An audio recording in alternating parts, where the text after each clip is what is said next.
ہر قسم کی تعریف، حمد و ثنا، بڑائی و بزرگی اللہ وحدہ لا شریک کے لیے لائق و زیبا ہے۔ درود و سلام ہو تمام انبیاء و تمام مرسلین پر، اور خصوصاً اللہ کی انگنت رحمتیں بے شمار برکتیں نازل ہو نبی آخر الزمان سید المرسلین و رحمۃ للعالمین خاتم النبیین محمد الامین صلی اللہ علیہ وآلہ وسلم۔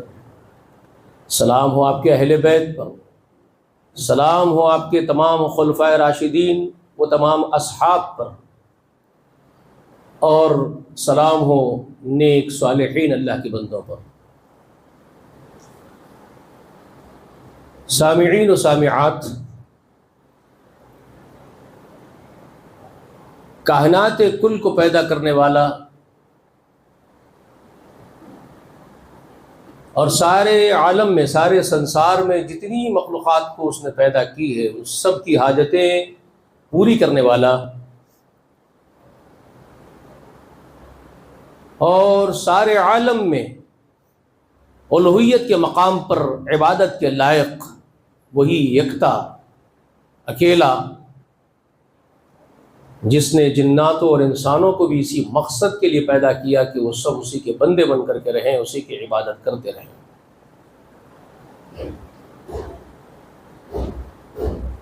وہی رب ہے سارے سنسار کا، سارے عالم کا، اور وہی معبود ہے، عبادت کے لائق ہے۔ اس کے سوا کوئی عبادت کے لائق نہیں ہے، اور نہ کوئی حاجت روا و مشکل کشا ہے۔ مگر افسوس، بہت بڑی کثیر تعداد جناتوں اور انسانوں کی اس عظیم حقیقت سے منہ موڑتی ہے، اور وہ کام کرتے ہیں جس کے بعد وہ اللہ کے غضب کے مستحق بن جاتے ہیں، اور پھر ہمیشہ اور ابد کے لیے جہنم رسید ہو جاتے ہیں۔ پھر ان کی مغفرت کا کوئی سامان ان کے پاس نہیں ہوتا، اور کوئی گنجائش بھی ان کے پاس نہیں ہوتی کہ وہ اللہ تبارک و تعالیٰ کی رحمت کو پکار لیں تو ان پر رحم کر دیا جائے، وہ اللہ کی شفقت کے مستحق ٹھہر جائیں، پھر اس سے محروم کر دیے جاتے ہیں، کیونکہ وہ ایسا جرم کا ارتکاب کرتے ہیں کہ جس جرم کے بعد رب کی رحمت اڑ جاتی ہے، ختم ہو جاتی ہے، کوئی گنجائش اس کے بعد باقی نہیں رہ جاتی، پھر کسی مغفرت کی کوئی صورت باقی نہیں رہ جاتی۔ وہ عظیم گناہ کا ارتکاب شیطان ان سے کروانا ہی چاہتا ہے کسی قیمت پر، تو اس نے ایڑی چوٹی کا زور لگایا ہے شروع روز اول سے، اور آدم کی اولاد کو اس نے وہی جرم کا ارتکاب کرنے کی طرف راغب کیا جس جرم کے ارتکاب کے بعد آدم کے بیٹے اور بیٹیوں کی مغفرت کی کوئی گنجائش نہ رہ جائے۔ اور وہ جرم کیا ہے جانتے ہیں؟ وہ سب سے عظیم جرم ہے کائنات کا، وہ اللہ رب العالمین کے ساتھ شرک ہے، اس کی عبادت میں، اس کی بندگی میں، اس کے ذات میں، اس کے صفات میں، اس کے اسماء میں، اس کی قدرتوں میں۔ جو کسی کو بھی ساجدار یا ہمسر ٹھہرا دیں تو پھر اس کے لیے اللہ کی مغفرت کی تمام گنجائشیں ختم ہو جاتی ہیں۔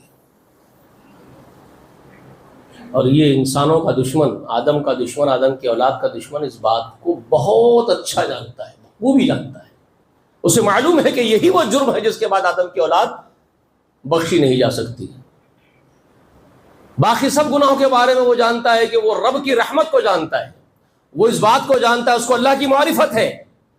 شیطان مردود کو اللہ کی معرفت ہم سے زیادہ بھی ہو سکتی ہے، میں یہ کہہ رہا ہوں آپ سے، کیونکہ وہ بہت قدیم ہے، آدم سے بھی قدیم ہے، وہ رب کو بہت قریب سے دیکھا ہوا ہے، تو وہ رب کی معرفت سے بہت اچھا واقف ہے۔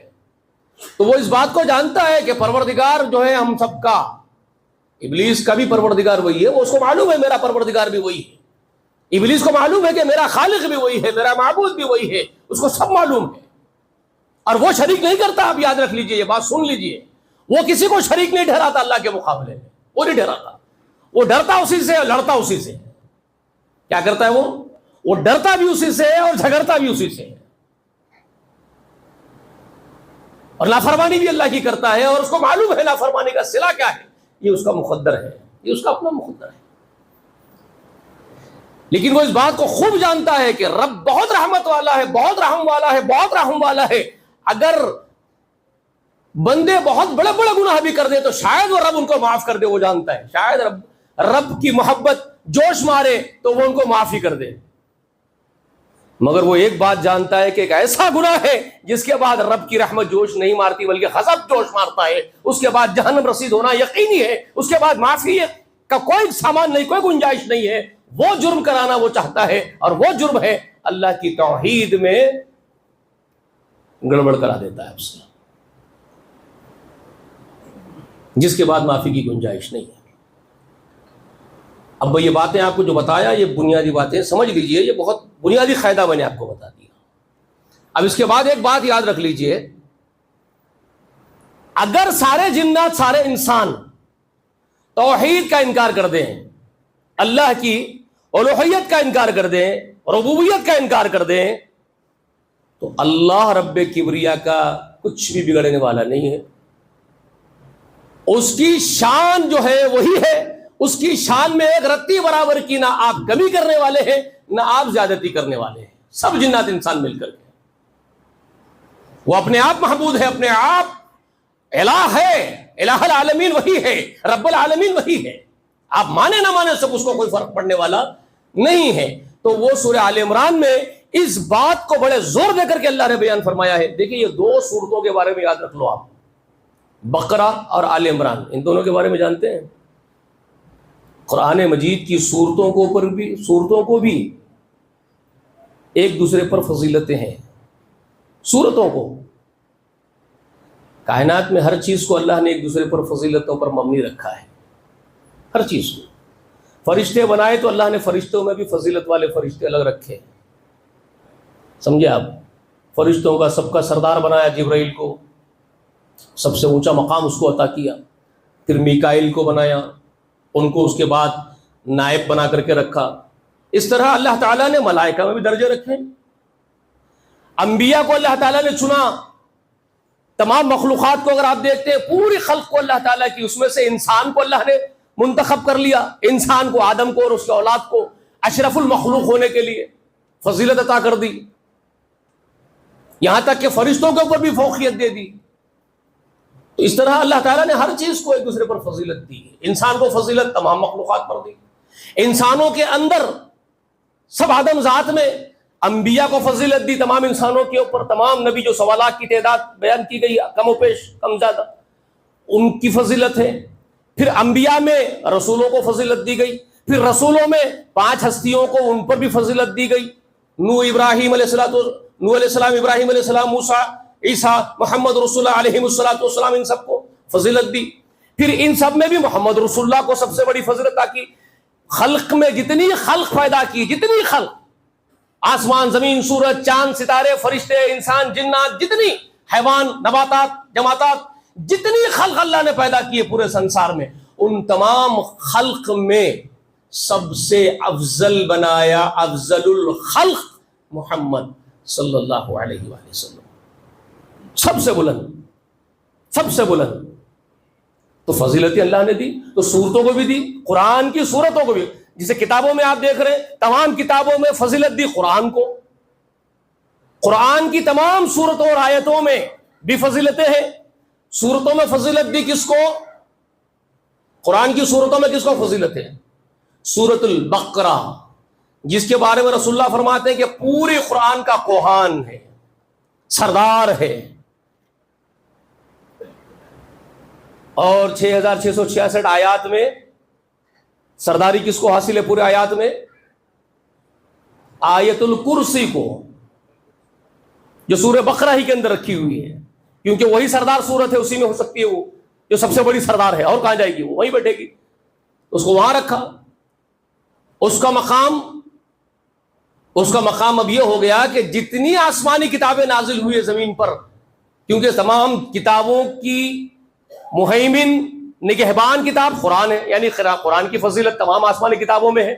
اب پھر قرآن کے اندر پوری صورتوں میں بقرہ کو فضیلت ہے، اور بقرہ کے اندر تمام آیات میں، سورہ بقرہ کے اندر جو تمام آیات ہیں ان سب میں فوقیت کس کو حاصل ہے؟ آیت الکرسی کو حاصل ہے۔ تو پورے آسمانی کتابیں جتنی اتری ان سب کی سردارہ ہو گئی آیت الکرسی۔ پورے آسمانی کتابوں کی جتنے اترے ہیں ابھی تک ہزاروں سال میں، ہزاروں سال میں جتنا اترا ان سب کی سردار ہے آیت الکرسی۔ اور کیا ہے وہ آیت الکرسی کے اندر ایسی کیا خاص بات ہے جس کی وجہ سے اس کو ہزاروں سال سے آسمانی کتابیں جتنی اتری لوح محفوظ سے ان سب پر فوقیت حاصل ہے، ان سب کی سردارہ ہے؟ یہ وجہ کیا ہے؟ اس کی وجہ یہ ہے کہ اس میں اللہ نے اپنا تعارف بیان کیا ہے، اللہ نے اپنا تعارف بیان کیا ہے۔ اب رہی بات بقرہ کی کوہان ہونا، سمجھ میں آ گیا آپ کو، فضیلت ہے۔ اس کے بعد کون سی سورت ہے جس کو فضیلت ہے؟ بقرہ کے بعد اس کی نائب کون ہے؟ آل عمران ہے، یاسین نہیں۔ اللہ کے رسول کا فرمان ہے، صحیح حدیث شریف ہے، آپ صلی اللہ علیہ وسلم فرماتے ہیں کہ قیامت کے دن نواز بن سعمان رضی اللہ تعالیٰ عنہ بیان کرتے ہیں، رسول اللہ صلی اللہ علیہ وسلم فرمائے کہ جب انسانوں کو سب کو جمع کرنے کا دن ہوگا تو صاحب قرآن جو ہوگا، قرآن سے محبت کرنے والا، قرآن پر عمل کرنے والا، اس کی خدمت کرنے والا، قرآن کا خادم جو ہوگا، غرض یہ کہ قرآن والا، تو اس کو اللہ تعالیٰ جب بلائیں گے اپنی عدالت میں، تو جب وہ آ رہا ہوگا تو اس سے پہلے سامنے دوڑتے ہوئے دو صورتیں آئیں گی، بقرہ اور آل عمران۔ چنانچہ یہ دونوں پائلٹنگ کر رہی ہے اس کی، صاحب قرآن کی، اور یہ آئیں گی دونوں اور آ کر کے اللہ سے حجت کرے گی۔ تو یہ حجت کس کے طرف سے کر رہی ہے؟ پوری قرآن کی طرف سے۔ دیکھیے کسی بادشاہ کی بارگاہ میں، دربار میں پوری عوام اگر احتجاج کر کے کوئی اپنی مانگ رکھ رہی ہے تو اس کی مانگ پوری کروانے کے لیے پوری رعایا نہیں گھس جاتی گیٹ میں۔ کون جاتا ہے؟ جو ان کا نمائندہ ہوتا ہے، جو ان کا امیر ہوتا ہے، جس کو وہ لیڈر چنتے ہیں اپنا، اس کو بھیجتے ہیں پوری عوام کی طرف سے، آپ جا کے بات کیجئے۔ تو پورے قرآن کی 114 سورتوں کی نمائندگی اور لیڈ کرنے کے لیے کون آئے گی؟ سورہ بقرہ آئے گی، اور اس کی وزیر ہے آل عمران، اس لیے وہ پیچھے وہ بھی آئے گی، دونوں مل کے آئیں گے، صدر اور نائب صدر قرآن کی طرف سے۔ تو یہ دونوں، وہ اس کی وزیر ہے، خود اللہ کے رسول فرمائے کہ یہ کوہان ہے سورہ بقرہ، حدیث شریف میں ہے، اور آل عمران اس کی وزیر ہے، رسول صلی اللہ علیہ وسلم فرماتے ہیں آل عمران اس کی نائب ہے، حدیث مبارکہ ہے۔ تو یہ دونوں صورتوں کا اپنا مقام میں آپ کو اس لیے بتا رہا ہوں کہ اس میں آیت الکرسی اتنی عظیم جس میں اللہ نے اپنا تعارف اور اپنی الوہیت کو بیان کیا ہے۔ اللہ لا الہ الا ہو، اللہ وہ ہے، اس کے سوا کوئی عبادت کے لائق ہے ہی نہیں پورے سنسار میں۔ الحی القیوم، وہ زندہ ہے، وہی زندہ ہے، اسی نے زندگی عطا کی۔ جتنے زندہ نظر آ رہے ہیں سب اس کی عطا کرتا بھیک سے زندہ ہے، جب وہ چاہے گا مٹا دے گا۔ جو زندگی بھی آپ کو نظر آئے گی وہ اس کی عطا کردہ، اس کی بھیک ہے۔ حقیقی زندہ صرف وہ ہے جو زندہ تھا، زندہ ہے، زندہ رہے گا، جو حی لا یموت ہے، جس کو کبھی موت نہیں آنے والی، جو حی لا یموت ہے۔ یہ بات صحابہ کرام کے عقیدے سے آپ سمجھیے۔ دیکھیے امت کے اندر اس وقت غداری کی انتہا ہو چکی ہے، جس کی وجہ سے اللہ کے عذاب کے مستحق سبھی بن رہے ہیں۔ اللہ کی توحید کو اگر پامال کرو گے تو اللہ کا غضب آئے گا، اور آئے گا، ضرور آئے گا، اور اس سب کا خمیازہ سب کو بھگتنا پڑے گا، سب کو بھگتنا پڑے گا۔ آپ زمین پہ جتنے عذاب آپ دیکھ رہے ہیں نا، یہ سب توحید کے فرقچے آپ اڑا رہے ہیں، اسی کے وہ سبب ہو سکتے ہیں۔ کیونکہ حال میں ایک ایسا ویڈیو گشت کرا ہے جس کو دیکھ کے میرے رونگٹے کھڑے ہو گئے تھے۔ اجمیر والے خواجہ معین الدین چشتی کی خبر پہ ٹھہر کے جو دعا کیا ہے کمبخت کا بچہ، اور وہ جو ہے وہ دعا سرعام نشر کی گئی ہے۔ اس نے اس طرح کے الفاظ اختیار کیے ہیں جو ادب، جو احترام، جو خوف، جو خشیت اللہ کے لیے استعمال کی جاتی ہے، دعا کی جاتی ہے، اس طرح کی دعا اس نے اس خبر والے سے کی۔ وہ خبر والے سے کہہ رہا ہے جتنے آپ کے بارگاہ میں جتنے حاضرین ہیں ان سب کو بخش دیجئے، ان سب پر رحم کیجئے، ان سب کے ساتھ میں ایک سلوک کیجئے، ان سب کو عذابوں سے بچا لیجئے۔ ایسی دعائیں کر رہا ہے وہ، تاکہ اس کو قدرت حاصل ہے اس خبر میں سونے والے کو۔ وہ معبود ہو گیا پورے عالم کا، سنسار کا، اس کا وہ سمجھ رہا ہے اس طرح کے، اور وہ اس عقیدے سے دعا کر رہا ہے اس کے ساتھ۔ ایسے غداروں کے ساتھ کیا سلوک ہوگا؟ پھر آسمان پھٹے گا، زمین پھٹے گی۔ یہ اگر حرکت کریں گے انسان آدم کے بیٹے تو اللہ کے عذاب کا اترنا یقینی۔ سمجھ میں آ رہی بات آپ کو؟ وہ الحی ہے، حی لا یموت ہے۔ ابو بکر جس کی طرف نسبت کر کے آپ اپنے آپ کو اہل سنت کہہ کر کے زعم کرتے ہو نا، غدارو، جب تم کو پوچھا جائے تمہارا مسلک کیا ہے، تم کہتے ہیں اہل سنت والجماعت، میں کہتا ہوں چھوٹے ہو، اہل بدعت والجماعت ہو تم لوگ۔ اہل خرافات والجماعت ہو تم لوگ.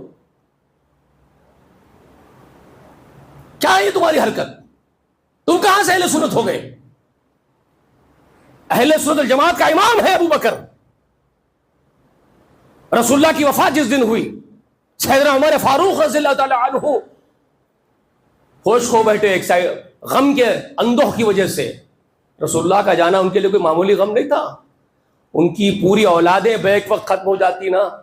صحابہ کا بتا رہا ہوں آپ کو میں، ایک ہی لمحے میں ان کی تمام اولادیں بھسم ہو جائے، ان کے ماں باپ ختم ہو جائے، ان کے خاندان کنبے ختم ہو جائے، تو جتنا درد ان کو ہو سکتا ہے نا، اس سے بھی کئی گنا بڑھ کر کے درد صرف محمد رسول اللہ کی وفات کا تھا. ان کو وہ درد بھی کچھ بھی نہیں ہے ان کے سامنے. وہ درد کے سامنے وہ درد تھا صحابہ کو رسول اللہ کے جانے کا، کیونکہ اتنی محبت وہ کرتے تھے.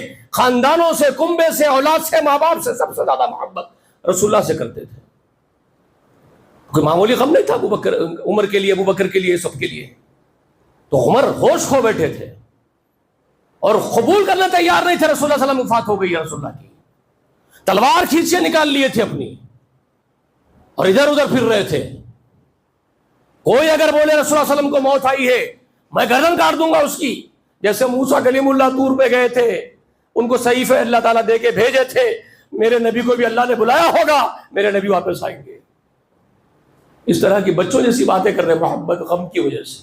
عمر ہوتے ہوئے عمر، جبکہ رسول اللہ نے کہا تھا عمر وہ دانش مند ہے کہ نبوت مجھ پر نہ ختم ہوتی تو میرے بعد شاید عمر. اتنا دور اندیش عمر، لیکن غم کا یہ حال ہے کہ ایکسیپٹ کرنے تیار نہیں رسول اللہ کی وفات. بہرحال ابو بکر نے اس دن بھی ثابت کر دیا کہ عمر تو بہت اونچا ضرور ہے، لیکن اللہ نے فضیلت ابو بکر ہی کو دی ہے صحابہ میں. اس دن یہ بات بھی سمجھ میں آئی ہے، اور یہ بات حضرت عمر نے ایکسیپٹ کی ہے کہ ہم میں کوئی ابو بکر کے مقابلے کا نہیں تھا. وہ سب سے افضل تھے، سب سے پورے صحابہ قبول کرتے تھے. اس دن ابو بکر نے اس کو بتایا بھی کہ واقعی سمجھداری میں بھی ابو بکر آگے تھے. حضرت عمر کے سامنے جانے کی مجالت کسی کی تو ہے ہی نہیں، سب ڈرتے ان سے. ایک ہی آ سکتا تھا شیر، وہ جس کی عزت بھی عمر کرتا ہے، جہاں عمر ڈھیر ہو جاتا ہے وہ ابو بکر ہی تھا، اور کوئی نہیں تھے عمر کے مقابلے میں. عمر کے سامنے آنے کی ہمت سوائے ابو بکر کے کسی کی نہیں تھی پوری امت میں. تو کوئی نہیں جا رہا ہے، تلوار لے کے پھر رہے عمر. ابو بکر نے دیکھا تو حکمت سے کام کیا. عمر کے قریب نہیں گئے، ہاتھ نہیں پکڑے، تلوار نہیں چھینے، کیونکہ دیکھے آپے سے باہر ہے اس وقت، ڈپریشن میں آپے سے باہر نکل گیا ہے. کچھ نہیں کرے، سیدھے ممبر رسول پر چڑھ گئے. رسول اللہ کے ممبر پر چڑھے ابو بکر اور خطبہ دینا شروع کر دیے، جس طرف عمر بھی الرٹ ہو کے دیکھ رہے ہیں ابو بکر کیا بول رہے ہیں. تب ابو بکر نے جو بات کہی ہے، کیا کہتے ہیں؟ من کان، جو کوئی بھی تم میں سے سن لو، یعبد اللہ، اللہ کی عبادت کرتا ہے، وہ سن لے، ان اللہ حی لا یموت، یقیناً اللہ زندہ ہے، زندہ رہے گا، اس کو موت نہیں آتی ہے. اور ومن کانا یعبد محمد، اور کوئی محمد کی اگر صلی اللہ علیہ وسلم کی اگر بندگی کرنے کی سوچ رہا بھی ہو تو وہ یہ سوچ لے، سن لے، آج محمد رسول اللہ کو وفات آ چکی ہے، وہ موت ان کو آ چکی ہے، وفات پا چکے ہیں. ابو بکر نے کہا، ممبر رسول سے کہا، صحیح حدیث مستند پختی، تمام اہل سنت اس کو جانتے ہیں، شیعہ بھی جانتے ہیں، کتب احادیث میں پڑھائی جاتی ہے، عقیدے کے باب میں پڑھائی جاتی ہے، ٹھیک ہے، سب مدارس میں. ابو بکر نے ممبر سے کہا، وہ جان لے کہ آج محمد رسول اللہ کو موت آئی ہے، آپ وفات پا چکے ہیں، اللہ ہی زندہ ہے، اس کو موت نہیں آتی ہے.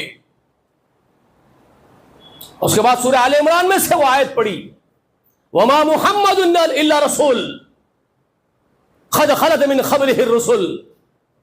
یہ آیت پڑھ کر کے سنائے، محمد رسول اللہ اس کے سوا نہیں کہ وہ اللہ کے بھیجے ہوئے پیغمبر، اللہ کے رسول تھے، اور ان سے پہلے بھی بہت سے رسول آئے اور چلے گئے دنیا سے، آج محمد رسول اللہ بھی جا رہے ہیں. یہ آیت پڑھے.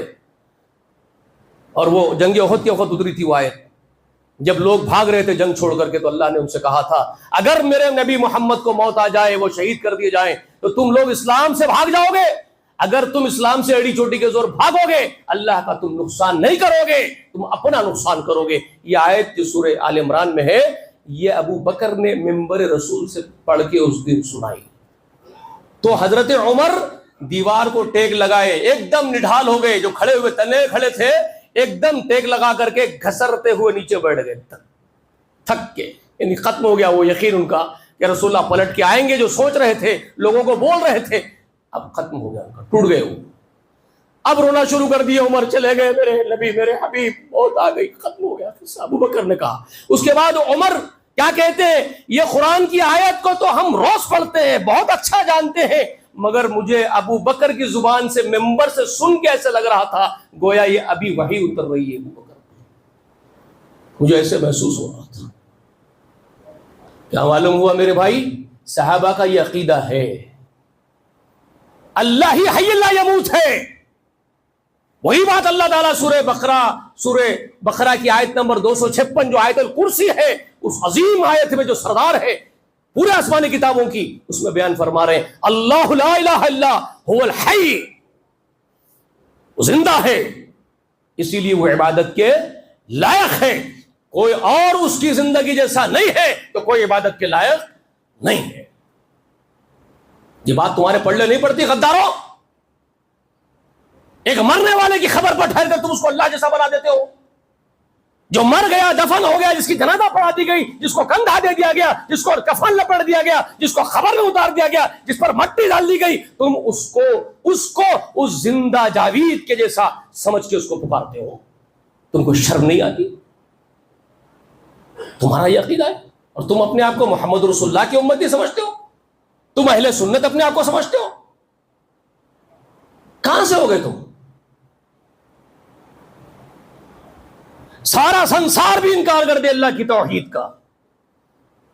اسی لیے میں کہہ رہا ہوں یہ بقرہ کوہان اور سردار ہے جس میں آیت الکرسی ہے، تو اس کی نائب ہے آل عمران، اور اس میں وہ 18ویں آیت کریمہ ہے جو آیت الکرسی کے بعد والا مقام سمجھتا ہوں میں اس آیت کا مقام آیت الکرسی کے بعد اس کی وزیر کا سمجھتا ہوں۔ میرے تدبر کے اعتبار سے میں نے بہت غور کر کے بات سوچی اور سمجھی اور آپ کو بتا رہا ہوں، شیئر کر رہا ہوں، کیونکہ بقرہ کوہان ہے سردار ہے، اس کی نائب آل عمران ہے، آیت الکرسی سردار ہے، اس کی نائب ہے شاہد اللہ انہ لا الہ الا ہو،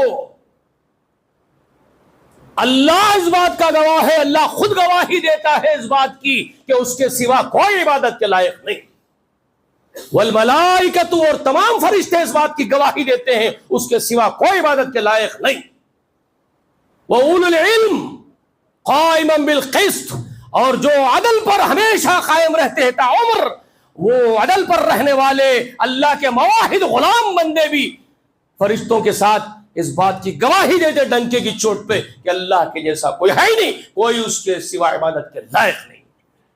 یہ گواہی اللہ بیان کر رہے ہیں، شہید اللہ اللہ کی گواہی، خود اللہ کی گواہی ہے، تم سب گواہی نہ دو تو اللہ کا خود بھی بگڑنے والا نہیں، خود اللہ ہی گواہ ہے اس بات کا کہ اس کے سوا عبادت کے لائق کوئی نہیں ہے، تمام فرشتے اس بات کے گواہ ہیں۔ اہل علم سے مراد ہر عالم نہیں، قائما بالقسط، جو عدل پر قائم ہے، اور عدل کیا ہے؟ سب سے بڑا کائنات کا عدل کیا ہے؟ بولو، کچھ جانتے بھی ہو قرآن کو؟ سب سے بڑا عدل کائنات کا، سب سے بڑا انصاف اور عدل، انہ لا الہ الا ہو، کیا ہے وہ؟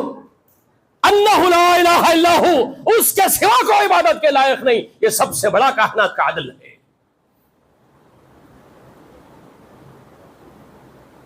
اور اس کے مقابلے میں سب سے بڑا ظلم کیا ہے؟ سب سے بڑا ظلم، سب سے بڑی بے عدلی اور ناانصافی، یا بنیا،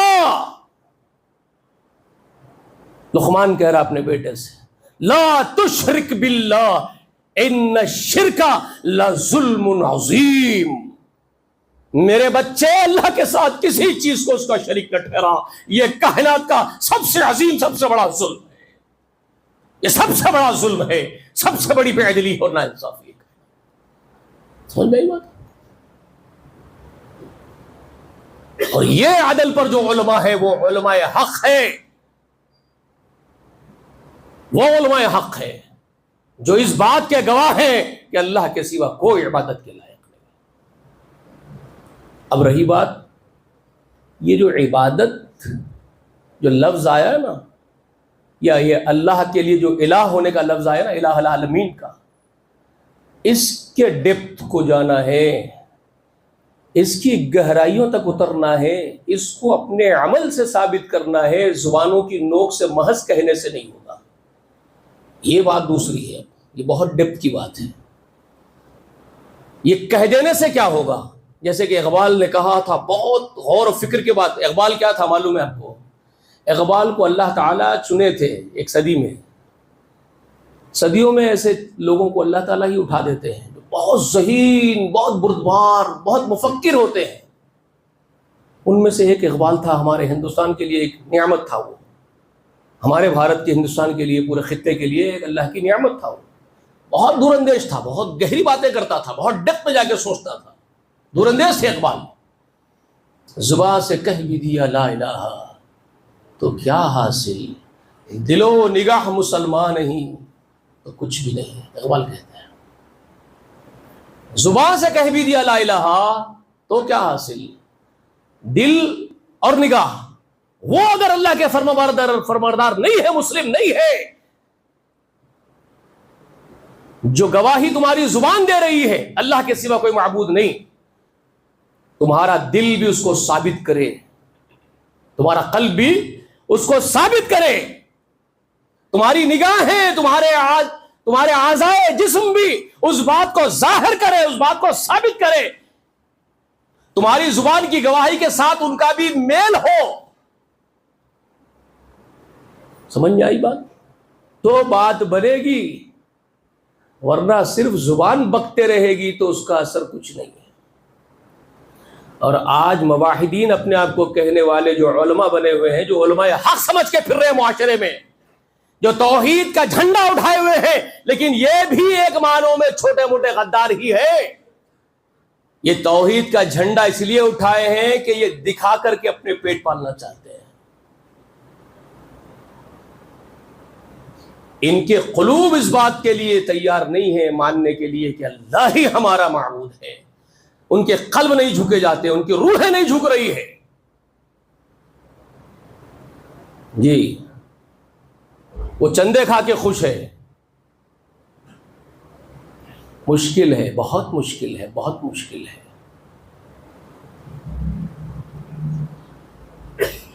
سمجھ میں آ رہی ہے آپ کو بات؟ روح بھی جھکے، قلب بھی جھکے۔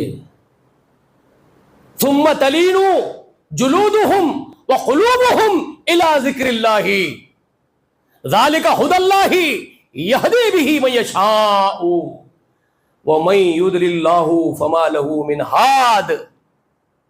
یہ سورۃ الزمر میں اللہ فرماتے ہیں، اللہ کی کتاب کے ذریعے جو خشیت طاری ہوتی ہے، جو جسم پر، کھالوں پر رونگٹے کھڑے ہوتے ہیں، وہ لوگ وہ ہیں جن کے جسم اور جن کے قلوب اللہ کے ذکر کی طرف جھک پڑتے ہیں، گر جاتے ہیں، سجدہ ریز ہو جاتے ہیں، ان کے قلوب بھی اور ان کی روحیں بھی اور ان کے جسم بھی۔ ذالک ھدی اللہ، یہ اللہ کی خاص توفیق ہے اپنے بندوں میں۔ یہدی بہ من یشاء، یہ بہت کم لوگوں کو ملتی ہے۔ اللہ فرما رہے وہ اللہ جن کو چاہتا ہے توفیق دیتا ہے۔ یہ ہزاروں کروڑوں لاکھوں کی تعداد میں عام ہو جانے والی نعمت نہیں ہے، یہ اتنی عام نعمت نہیں ہے کہ یہ عام تقسیم ہو جائے گی۔ ذالک ھدی اللہ یہدی بہ من یشاء، یہ بہت خاص توفیق ہے اللہ کی، مخصوص چنندہ بندوں کے نصیب میں اللہ عطا کرتا ہے کہ جن کے جسم بھی، جن کی روحیں بھی، جن کے قلب بھی اللہ کی طرف جھک پڑتے ہیں۔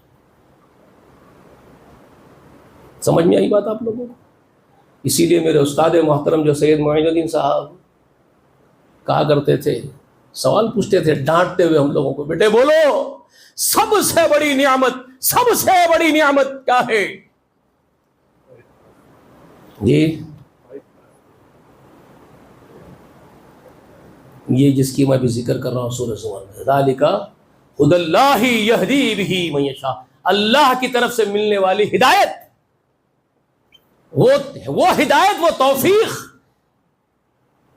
جو اللہ والا بنا دے، جو اللہ والا بنا دے، اللہ کا ولی بنا دے، اللہ کا دوست بنا دے، جو اللہ کا مقرب بندہ اور غلام بنا دے کسی کو، بس یہ اس سے بڑی کوئی نعمت نہیں ہے پوری کائنات کی۔ اپنا توحید کا نام لینے والے بھی آج کروڑوں میں ہو گئے ہیں، چاروں طرف جھگڑالو بن گئے ہیں۔ اصل میں کیا ہو گیا، امت دو فرقوں میں بٹی ہوئی ہے، ہاں پولیٹیکل ہو گئے ہیں سب کے سب، نظریات، اسلام کو بھی انہوں نے اپنی پولیٹکس چلانے کا سامان بنا لیا، انہوں نے اسلام کو استعمال کر رہے ہیں، وہ اپنی سیاست کے لیے استعمال کر رہے ہیں اسلام کو اور اس کے نام کو اور اس دین کو، پورے رسول اللہ کے لائے ہوئے، اس پر اپنی روٹیاں سیک رہے ہیں۔ تو ایک فریق یہ جو کام کر رہا ہے، ولی اللہ کو آباد کر رہا ہے، ان کی نظر و نیازوں کو آباد کر رہا ہے، ان کے ذبیحے چل رہے ہیں، ان کے اوپر میلے چل رہے ہیں، عروس چل رہے ہیں، ٹھیلے چل رہے ہیں، دھوم دھڑاکا چل رہے ہیں، قوالیاں ہو رہے ہیں، بھجن گائے جا رہے ہیں، جی ان کے قصیدے پڑھے جا رہے ہیں، یہ پورا ایک ڈرامہ نیٹ ورک چل رہا ہے پورا، اور اس کو فنڈنگ دی جا رہی ہے، اس کو فنڈنگ کر رہے ہیں۔ وہ روافظ کا دین ہے پورا کا پورا، جو اپنے آپ کو شیعہ علی کہتے ہیں۔ میں کہتا ہوں شیعہ علی ہے ہی نہیں، وہ لوگ جھوٹے ہیں۔ جیسے میں اہل سنت کو کہا بھی یہ جھوٹے اہل سنت اپنے کو کہنے والے، میں وہی کہہ رہا ہوں کہ شیعہ علی کہنے والے جھوٹے ہیں، علی سے ان کا کوئی تعلق نہیں رضی اللہ تعالی عنہ سے، یاد رکھ لیجئے۔ یہ تو وہ لوگ ہیں جن کو سیدنا علی نے مروایا ہے، حضرت علی نے جن کو سزا دی ہے قتل کر دینے کی، قتل کروایا، قتل کیا علی نے اپنے ہاتھوں۔ یہ وہ بدبخت ہے یہ جو اپنے آپ کو شیعہ علی کہہ رہے ہیں۔ یہ کوفے کی قوم ہے، یہ صحابہ کی اولادیں نہیں ہیں، یہ کوفے کی قوم ہے، جو مشرق میں کوفہ ایران ہے۔ یہ اصل میں ان کے آبا اور اجداد آگ کے پوجا کرنے والے، آگ کے پجاری فارسی لوگ تھے جو اسلام میں آ گئے تھے۔ تو جو شروع میں آئے ہوں گے اچھے لوگ ہوں گے وہ، لیکن ان کے خون کا اثر، ڈی این اے کا اثر ان کے اندر حاوی رہا، وہ آگ کے پجاری ابھی پجاری رہے ہو۔ اللہ ماشاءاللہ کچھ اچھے لوگ ہوں گے، میں یہ نہیں کہہ رہا کہ سب کے سب خراب ہوں گے، پورا ایران خراب ہوگا، نہیں، اچھے لوگ انشاءاللہ ہوں گے، لیکن اکثریت تو وہ جو روافظ ہے جو حضرت علی کو خدا کا درجہ دیتے ہیں، ان کی اکثریت ہے، ان کے مذہب میں وہاں بھی اختلافات بہت ہیں، وہاں بھی بہت اختلاف ہے، بلکہ جو اچھے شیعہ ہے، جو توحید پر ہے شیعہ، وہ ان لوگوں کو خود کافر کا فتویٰ دیتے ہیں، خوارج کہتے ہیں ان لوگوں کو، جو حضرت علی کو خدا کا برابر سمجھتے ہیں۔ تو ان میں بہت سارے اختلافات ہیں، سمجھ میں آئی بات آپ لوگوں کو؟ تو یہ وہ فنڈنگ کرتے ہیں، یہ خبر پرستی عام رہے، چلتی رہے، دھندا چلتا رہے، عروس میلے ٹھیلے ہوتے رہے، بھجن قوالیاں چلتی رہے، عورتاں مرداں جمع ہوتے رہے، غلے بھرتے رہے، سونے چاندی کے گھوڑے چڑھتے رہے نذرانوں کے طور پر۔ یہ ایک مشن ہے، اس کے لیے وہ فنڈنگ کرتے ہیں، یہ نظریہ باقی رکھنا ہے۔ تو ان کے مد مقابل اپنی روٹیاں سیکنے کے لیے ایک اور طبقہ ہے، ان کو اپنے روٹیاں سیکنا سیاست کی، وہاں بیٹھ کے گدی پہ۔ تو وہ کیا کرتے ہیں، ٹرمپ کو بلا کے سونے کا جہاز گفٹ کرتے ہیں، جوان بچوں کو کھڑے کر کے بالا جھما کے ٹرمپ صاحب کا استقبال کرتے ہیں، ان کو اپنی روٹیاں سیکنی ہے۔ تو وہ کیا کرتے ہیں، ایسے غدار جو پیٹ پرست، پیٹ پالو، بڑے پیٹ والے ملے ہوتے ہیں نا، ان کو ہائر کر لیتے ہیں، ایئر بس ٹکٹ کا پیسہ دیتے ہیں، ایئر بس کے پیسہ دیتے ہیں، ایئر کنڈیشن ہوٹل دیتے ہیں، جاؤ تم جا کر کے جو ہے توحید کا درس دو۔ اور توحید کے درس تو دیتے تھوڑا سا، لیکن زیادہ ان کی تائید ہوتی ہے کہ نہیں یہ صاحب یہ منہج پر ہے لوگ، یہ ان لوگوں کے خلاف بولنا گناہ ہے، جرم ہے۔ خلاف مت بولو، بولنے کی ضرورت نہیں ہے، ان کے خلاف مت بولو، وہ ضرورت نہیں ہے ہم کو بولنے کی، اصلاح کی دعوت تو دو، شرم کرو، اصلاح کی دعوت تو دو، توبہ کی تلقین تو کرو، اللہ کے غلام بننے کے لیے تو کہو۔ تمہاری حکومتوں سے ہمارا کوئی لینا دینا نہیں ہے، ہم کو تعلق ہے نہیں تمہاری حکومتوں سے، کیونکہ ہم کو حکومتیں کرنی ہی نہیں ہے۔ ہم وہ لالچی قسم کے ذلیل ترین لوگوں میں سے نہیں جو حکومتوں کے لیے بھاگیں گے۔ ہو سکتا ہے اس طرح کے بھاگنے والے کچھ اخوانی ہوں گے، کچھ جماعت اسلامی کے لوگ جو کر رہے ہوں گے، کچھ لوگ کر رہے ہوں گے، ہم کو اس سے واسطہ ہی نہیں دور دور کا۔ ہم جانتے ہیں کہ حکومت صرف اللہ کی ہے، تھی، ہے، رہے گی۔ ہمیں معلوم ہے اللہ کی حکومت تھی، اللہ کی حکومت ہے، اللہ کی حکومت ہی رہے گی۔ ہم صرف یہ کہتے ہیں کہ اصل سچے غلام بن جاؤ، اللہ خود سر بلند کر دے گا۔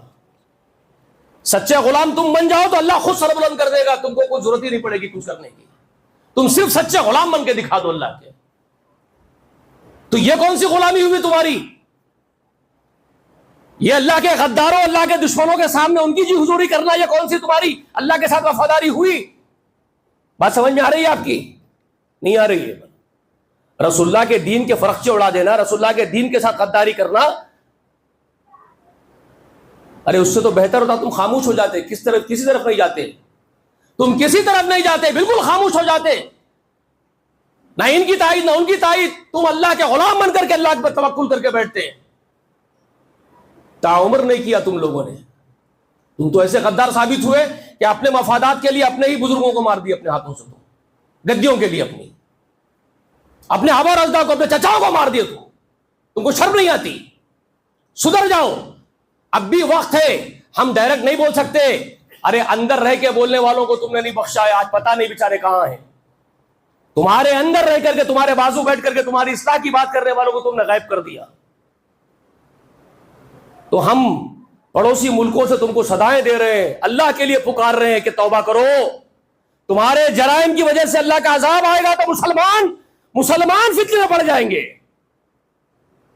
اللہ کی توحید میں گڑبڑ مت کرو۔ توحید میں گڑبڑ کا مطلب صرف اتنا نہیں کہ کسی خبر پر نہیں جا رہے ہو، خبر کا زنجیری نہیں پکڑ رہے ہو تو موحد ہو گئے، نہیں، اللہ کی توحید، اللہ کی غلامی بہت ڈیپتھ ہے اس کے اندر، اللہ ہی معبود ہے، اس کے سوا کوئی معبود نہیں۔ ہمارا سر وہی جھکے گا، قلب وہی جھکے گا، ہمارے جسم وہی جھکیں گے، ہماری روح وہی جھکے گی، ہمارا ہر کام اسی کے حکم پر ہوگا، ہم راضی کریں گے تو صرف اس کو راضی کریں گے، ہمیں اس کے سوا کسی کی پرواہ نہیں ہوگی۔ یہ سب توحید ہے، یہ سبھی توحید ہے۔ بھائی سمجھ میں آ رہا؟ پیچھے بیٹھے ہوئے بھائی میرے سنو، جو لوگ وہاں رہ کر کے آ رہے ہیں ان کو بھی بول رہا ہوں، سنو، کیا میں غلط بول رہا ہوں؟ جہاں دل جھکا ہے، جہاں سر جھکا ہے وہاں دل بھی جھکے گا، جہاں دل جھکا ہے وہاں روح بھی جھکے گی۔ سمجھ میں آ رہی ہے بات؟ مصلی پہ صرف سر جھکتا نہیں ہے میرے بھائی، جہاں سر جھکا ہے وہاں دل بھی جھکے گا، جہاں دل جھک رہا ہے وہاں روح بھی جھکے گی۔ سمجھ میں آ رہی ہے بات؟ ہمارے جینے کا مقصد اپنے رب کی رضا ہونا چاہیے، یہ توحید ہے، یہی ہے وہ اولو العلم قائما بالقسط، وہ اہل علم جو عدل پر قائم رہنے والے ہیں، جو گواہی دیتے ہیں کہ اللہ کے سوا کوئی عبادت کے لائق نہیں۔ سمجھ میں آ گیا حضرات کو؟ توحید کے بارے میں سمجھ میں آ گیا؟ اللہ سے یہ دعا کرے کہ اللہ ایسی سچی توحید عطا فرمائے، وہ اللہ کے سچے غلاموں میں سے ہم کو بھی ایک غلام بنائے، جو ہر وقت بات کرے تو قولوا قولا سدیدا کی بات کرے، جب بات کرے تو سیدھی بات کرے، قولوا قولا سدیدا یصلح لکم اعمالکم، سمجھے، یغفر لکم ذنوبکم ومن یطع اللہ ورسولہ فقد فاز فوزا عظیما۔ جو اللہ اس کے رسول کا سچا مطیع فرمانبردار ہوگا، کامیاب ہوں گے، وہی کامیاب ہوں گے۔ وہ توفیق اپنے اندر پیدا کیجیے۔ کسی ایک کی تائید کرنے کی ہم کو حاجت ہی نہیں ہے، ہم کو مخلوق سے کیا لینا دینا ہے، ہم کو ایران سے کیا لینا دینا، ہم کو سعودی عرب سے کیا لینا دینا، ہم کو دبئی سے کیا لینا دینا، ہم کو امریکہ اسرائیل سے کیا لینا دینا۔ اور امریکہ اسرائیل بھی تو اللہ کے دشمن بیٹھے ہوئے، وہ تو اللہ کے دشمن بیٹھے ہوئے، اللہ تعالیٰ کے غدار ہیں وہ لوگ تو، جی وہ تو جبرائیل کے دشمن، میکائیل کے دشمن، اللہ کے دشمن، رسولوں کے دشمن، ان پر تو اللہ کی لعنت، انسانوں کی لعنت، سب لعنت کرنے والوں کی لعنت، ان سے ہمارا کیا سروکار جی؟ تو ہم کو کسی سے کچھ لینا دینا ہی نہیں ہے۔ ہم جہاں ہیں، ہمارے بھارت میں ہے نا، تو ہم ہمارے بھارت کے لیے دعا کریں، ہم اپنے دیش کے لیے دعا کرتے ہیں، پروردگار ہمارے ملک بھارت کے اندر امن نافذ فرما، چین نافذ فرما اللہ۔ ہم یہاں بھارتی جتنے لوگ ہیں انسان، دیکھو آپ ایک بات غور نہیں کرتے آپ، بھارت کے اندر جو لوگ ہیں انسان ہیں، مسلم غیر مسلم، آپ سب کے دلوں کو ذرا اندازہ لگا لیجیے، دلوں کا۔ مسلمانوں کے خلاف مہم چل رہی ہے بھارت میں، چلا رہے ہیں کچھ شریر لوگ، چلا رہے ہیں کچھ شریر لوگ، پروپیگنڈے کرتے ہیں، کچھ بدماشیاں کر رہے ہیں، کچھ دکانیں بند کروا رہے ہیں، آپ کو روزانہ تکلیفاں دے رہے ہیں، تو آپ کے خلاف لڑ رہے کون ہے؟ بیچارہ کون تھا؟ دیپک نہیں معلوم ہے، محمد دیپک بول رہا اپنے آپ۔ غور نہیں کر رہے آپ لوگ یہ سب چیزوں کو؟ غور کر رہے ہیں کہ نہیں کر رہے؟ کتنے ٹی وی اینکرز ہیں جن کا نام شرما ہے، کوئی فلاں ہے، کوئی دیپک شرما ہے، کوئی فلاں شرما ہے، کوئی بیچاری بچی شرما ہے، آپ نہیں دیکھ رہے؟ کون ہے وہ لوگ؟ برہمنوں کی اولاد ہیں وہ لوگ، برہمن سے کس کے لیے لڑ رہے ہیں وہ لوگ کھڑے ہو کے؟ آپ کے لیے لڑ رہے ہیں، آپ میں دم نہیں ہے، وہ لوگ لڑ رہے ہیں آپ کے لیے کھڑے ہو کے. جی عدالتوں میں جا کے آپ کے لیے کیسا لڑ رہے ہیں؟ وہ کپل سبل بیچارہ وہ کون ہے؟ اور ایک بیچارے وہ پرشانت بھوشن وکیل ہے، انہوں جا کے لڑ رہے ہیں آپ کے لیے، انہوں کون ہے؟ کیا تعلق ہے آپ سے ان کا؟ تو کیا محسوس کر رہے ہیں آپ کو سمجھ میں نہیں آ رہا ہے کہ یہ بھارت ایسا دیش ہے ہمارا جس میں رہنے والے انسان نرم دل ہے، اچھے لوگ ہیں، جن میں بردباری ہے، سمجھداری ہے، انسانیت ہے.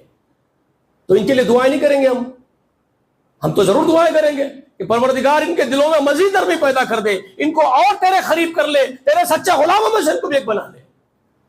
ہم تو دعا کریں گے ان کے لیے، اچھے لوگ ہیں.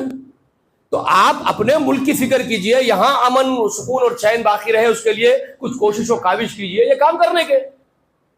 یہاں بیٹھ کے آپ لوگوں فسادی باتیں کرتے بیٹھے ہوئے ہیں. ایران کے حق میں نہیں بولا تو انہیں مسلمان نہیں ہے، سعودی کے حق میں بات نہیں کرا تو انہیں مسلمان نہیں ہے. ارے تمہارے کو کیا کرنا ہے؟ اللہ میاں یہ بول کے بھیجائے تھے کیا ایران پہ ایمان لائے، سعودی عرب پہ ایمان لائے، دبئی پہ ایمان لائے؟ کیا کس پہ ایمان لائے تم؟ چھوڑو سب کو، کیا کرنا ہے آپ کو؟ جو تقدیر میں اللہ لکھے اس طرف جا رہے ہیں وہ ہوگا، جس کی پیشن گوئی رسول اللہ فرمائے وہ ہونا ہے، وہ ہو کے رہے گا. تم کو کیا کرنا ہے اس سے؟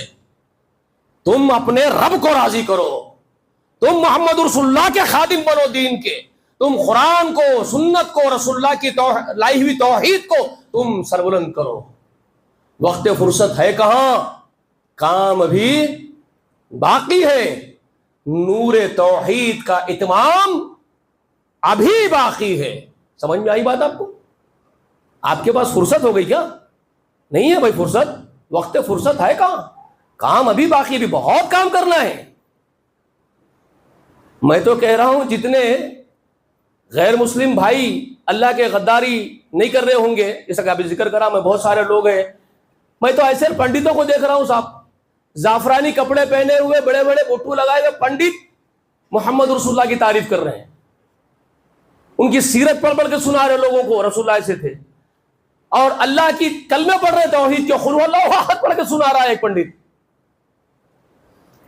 اور کلمہ پڑھنے والا غدار اجمیر کی خبر پہ کھڑے ہو کے اللہ کے مقابل ٹھہرا رہا اس کو غدار، اور وہ خبر والے کو اللہ کے برابر ٹھہرا رہا ہے. تو اب کس کو غدار بڑا بولیں گے آپ؟ کلمہ پڑھنے والا، قرآن پڑھنے والا اللہ کا برابر ٹھہرا رہا خبر والے کو، تو کون بڑا غدار ہوا مجھے بتائیے؟ وہ پنڈت جو محمد رسول اللہ کے دین کی تعریف کر رہا ہے کہ وہ مجاور. فیصلہ خود کرو عقل مندو، پہلے اپنے دین کو پہچانو جو رسول اللہ دین لے کے تمہارے پاس چھوڑ کے گئے. تم اس کے فرق سے اڑا کر کے کہاں سکون سے چین سے رہ سکتے ہو؟ تو میں یہ کہہ رہا ہوں کہ توبہ کرو، اپنے ملک میں کم سے کم اللہ کی سچی غلامی کرو تاکہ اللہ کی رحمتیں ہمارے ملک پہ اترے، ہمارے سروں پر اترے. اگر یہاں تم بگڑ جاؤ گے نا تو یاد رکھو یہاں بھی اللہ کا عذاب آتے رہیں گے، کوئی روکنے والا نہیں ہوگا، تمہارے فرق چڑھ جائیں گے. اقبال بہت پہلے بولا تھا، یا اقبال یا کسی اور شاعر کا ہے، اقبال کا نہیں شاید، نہ سمجھو گے ہند والو تو تمہاری داستان تک بھی نہ ہوگی داستانوں میں. وہ تو آزادی کے وقت انگریزوں کے خلاف بولا سو شعر ہے، لیکن میں اس کو تمہاری طرف منسوخ کر رہا ہوں. نہ سمجھو گے بھارت کے ہند کے مسلمانوں تو مٹا دیے جاؤ گے، تمہاری داستان بھی نہ ہوگی داستانوں میں. یاد رکھو، کیونکہ اللہ ہی اگر رحمت کا ہاتھ اٹھا لے تو پھر تمہارا کون ہوگا؟ ٹھیک ہے، غور کرو. اور اپنے اسٹیٹ میں SIR کی کارروائی شروع ہو گئی ہے اپریل سے، اس کی فکر کرو، ڈاکومنٹس وغیرہ صحیح کر کے رکھو، عقل مندی سے کام لو، ہوش کے ناخن چباؤ، بالکل جاہلوں نادانوں کی طرح زندگی مت گزارو. اچھا ہے کہ ہمارے شہر کا قائد MP ہمارے بیچارے اسد بھائی لگا دیے ان کے لوگوں کو کام پہ، کوشش کر رہے ہیں، اللہ ان کو اس کا اجر عطا فرمائے، بھرپور عظیم اجر دے. تو جاؤ ملو ان لوگوں سے جو جانتے ہیں. یہاں بھی ایک صاحب بیٹھے ہوئے غالباً MIM کی جماعت کے صاحب ہے، اور بہت سارے لوگ ہیں ہمارے. جاؤ ان لوگوں سے ملو، کیا کیا کاروائیاں کرنا ہے معلوم کرو، آگے بڑھو. اور دوسرے نادان جو مسلمان ہیں جن کو کچھ نہیں معلوم ہے ان کو بھی گائیڈ کرو، وہ بھی ایک ثواب کا کام ہے بڑا. ان کے پاس جاؤ، ان سے ملو، ان کو سمجھاؤ کیا کرنا ہے. اللہ کے بندوں کی مدد کرو. اللہ تعالی ہم سب کو کہنے سننے سے زیادہ اللہ کے دین پر عمل کرنے کی توفیق عنایت فرمائے. اللہ جب تک ہم کو دنیا میں رکھے زندہ، ایمان پر اسلام پر رکھے، ہمارا خاتمہ بالخیر فرمائے. اللہ تعالی ہم سے راضی ہو جائے، ہمارے سب خطاؤں کو اللہ قصوروں کو معاف کر دے. اللہ ہم کو سچی توحید عطا فرما. اللہ تعالی ہم کو تیرے دین اسلام پر چلنے کی توفیق عنایت فرما. ہم کو اسی پر زندہ رکھ، اسی پر ہماری موت عطا فرما. آمین. وآخر دعوانا الحمدللہ رب العالمین.